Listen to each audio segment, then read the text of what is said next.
ating toko at baboy mga kacharis, na iba ang recipe. Ano na lang daw, yung toko at pork sisig na lang daw. Kaya yan, iniwa-hiwa ko na siya na maliliit. Si kuya na nagluto ng sisig. Hindi na ako nag-video mga kacharis nitong pagprito kasi nga pumuputok.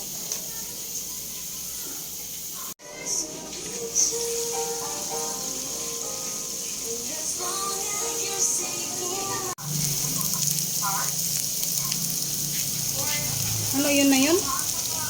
Hindi mo siya imekos-mekos. Ayan na mga kacharis, kuya ko yung nagluto.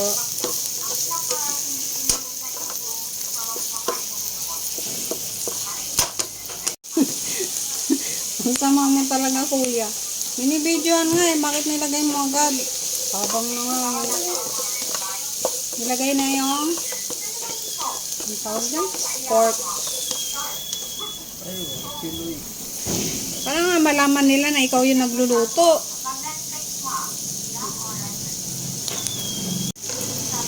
Next, yung tokwa. Oyster. Ha? Oyster yan. Ano ba yan? Oyster mana. Tapos mekos-mekos. Ayan. Lagay mo na yung sili. Sarap.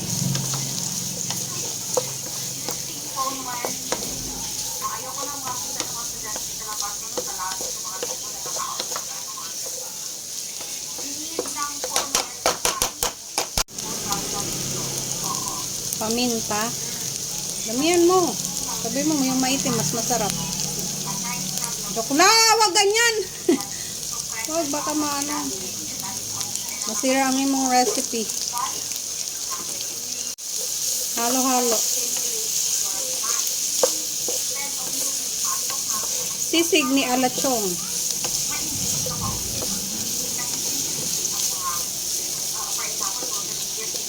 May pa ganun-ganun pa. Pag yan natapon, yan na, natapon na. Pwede pa na. Pwede pa na. May pa ganun-ganun pa kasi. Magic. Peng, peng, peng, peng, peng, peng, peng, peng, peng, peng.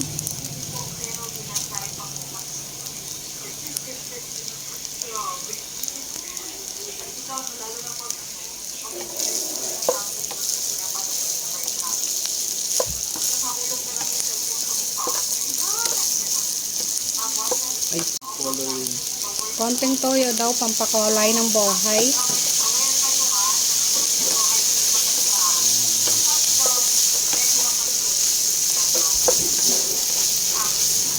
Wow, may kulay na nga. Next, mayo. Kalahati lang, bako yan.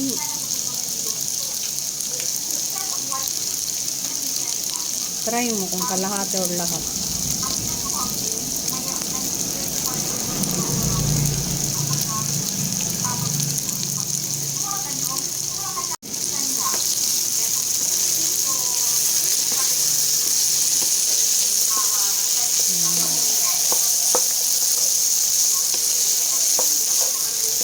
Dapat bigyan ko din yung pusit recipe mo.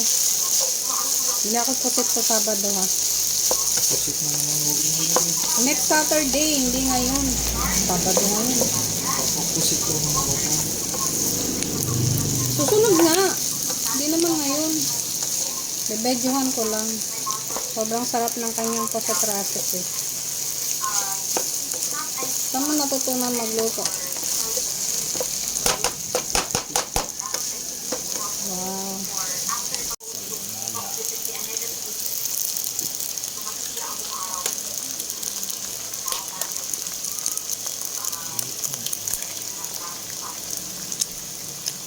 Itlog?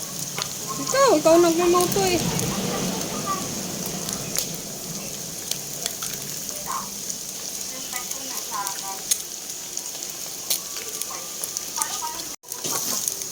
Uy, anong kwarto? Wala pa ang breakfast.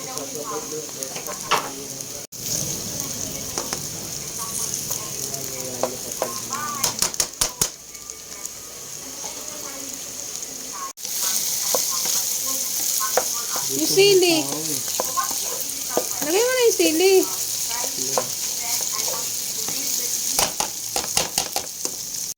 Sili.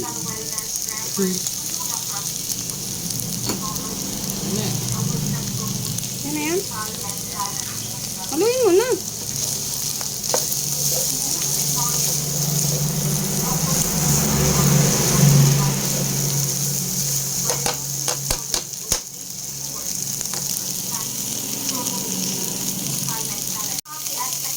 Sisig ni Ala JJ.